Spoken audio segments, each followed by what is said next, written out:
Assalamualaikum dan salam sejahtera.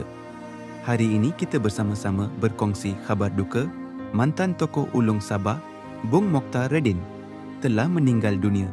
Bung Mokhtar menghembuskan nafas terakhir pada 5 Disember 2025, kira-kira jam 1.46 pagi di sebuah hospital swasta di Kota Kinabalu.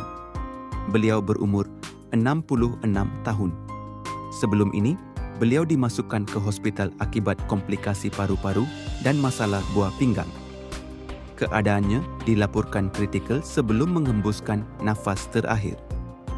Bung Mokhtar bukan sahaja dikenali sebagai ahli parlimen bagi kawasan Kinabatangan selama 6 penggal sejak 1999,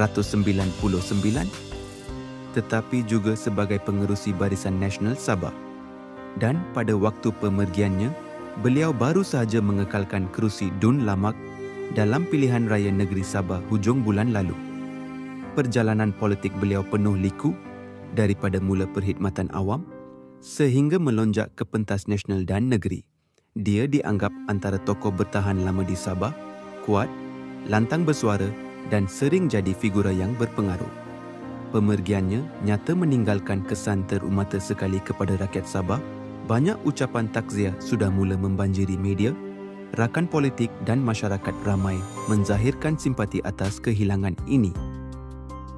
Bagi Sabah khasnya dan negara amnya, nama Bung Mokhtar Radin akan terus dikenang bukan sahaja sebagai wakil rakyat tetapi sebagai simbol utama politik Sabah dalam era moden.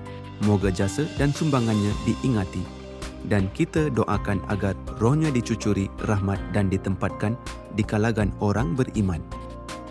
Al-Fatihah.